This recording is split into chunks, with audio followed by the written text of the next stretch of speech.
Hello and welcome back to the Social Science Club. My name is Toussaint Morrison. Thank you so much for tuning in. We're going to get right into it. Justin Stetson, a police officer who assaulted Jaleel Stallings on May 30th, 2020, just got arrested on charges of third-degree assault.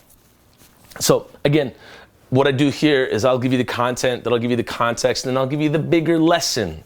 So the content is that Justin Stetson was rolling around with a crew of police May 30th. This is 5 days after George Floyd was murdered. Really like the heat of the moment, like the height of the moment on the weekend when things really got hairy in Minneapolis. And Stetson was rolling around in an unmarked police van, shooting rubber bullets at people.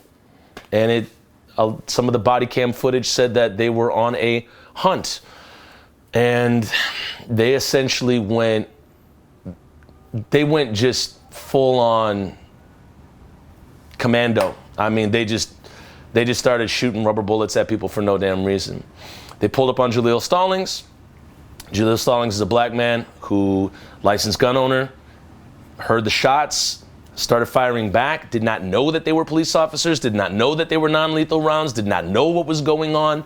And so in defense of himself, he starts firing back. Then he realizes that they're cops, puts his gun down, gives himself over to arrest. Justin Stetson then proceeds to beat Jaleel Stallings for 30 seconds. Justin's superior said, "Hey, cut that out."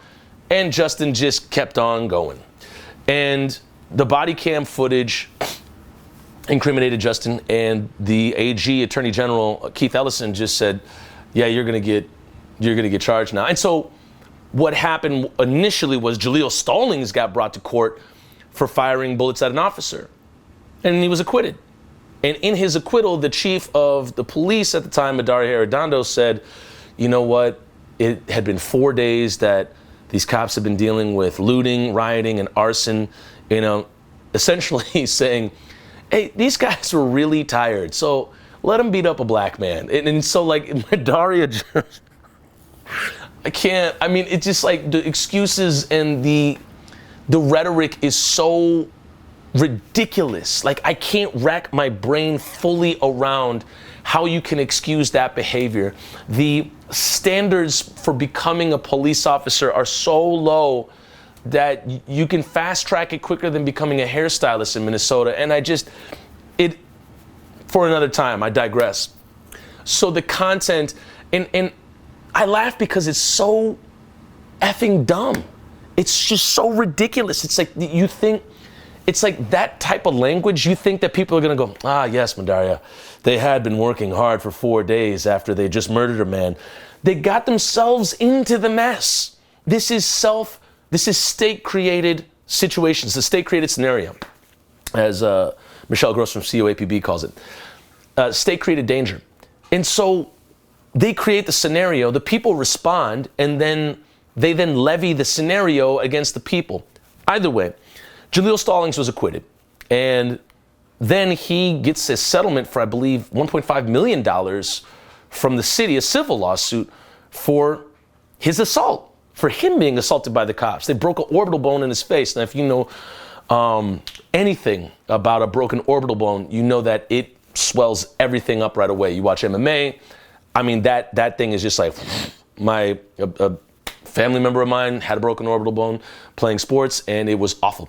That being said, $1.5 million suit settled, and then moving forward, Justin Stetson is then charged with third-degree assault. So that's the content. That's what happened. The context on a larger scale is the MPD has now entered a state of lacking officers.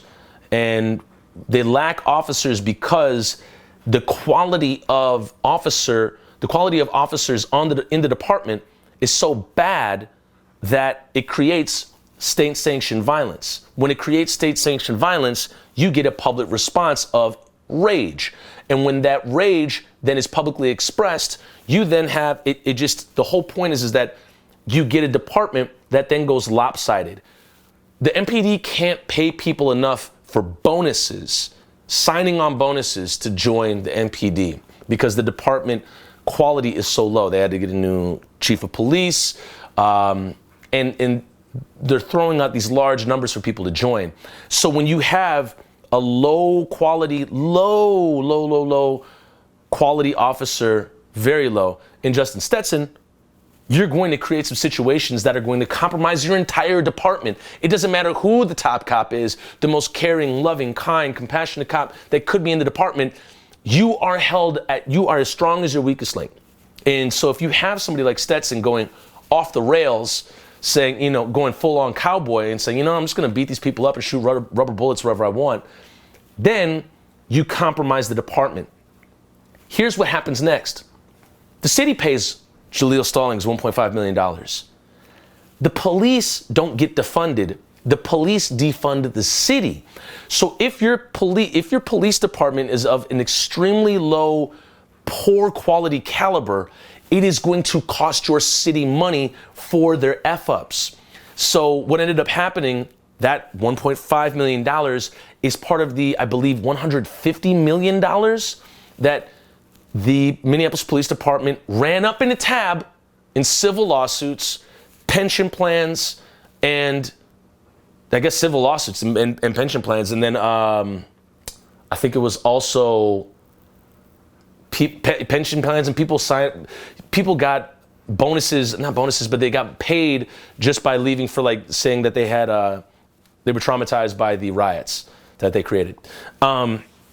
So that $1.5 million is part of the $150 million, and that number might be a little bit upwards, but I put in another video where I expressed what that number was.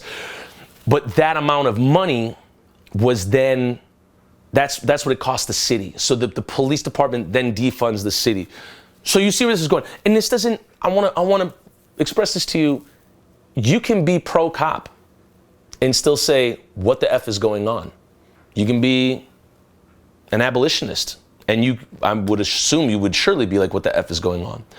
All that being said, the lesson here is the lower quality of cop, the more dangerous cop, the more cowboy or loose cannon of cop that you have in your city, the more likely it is to cost your city money. And then it will then compromise and hamstring said police department to even hire on new people that are going to be possibly of a higher caliber than Justin Stetson. And so that one moment is part of many that have occurred in Minneapolis that have now hamstrung a police department that used to be 800 people, and it's now down to, I think, 450 or 350. And because you have the bad apple, you then corrode the entire tree. But the question is, was the tree ever breeding any good apples in the first place? So reflect on that with your local law enforcement. I hope you got something out of this video. The battery sign is flashing, so I'm going to be out of here in a second. Thank you so much for tuning in. We'll see you in the next one.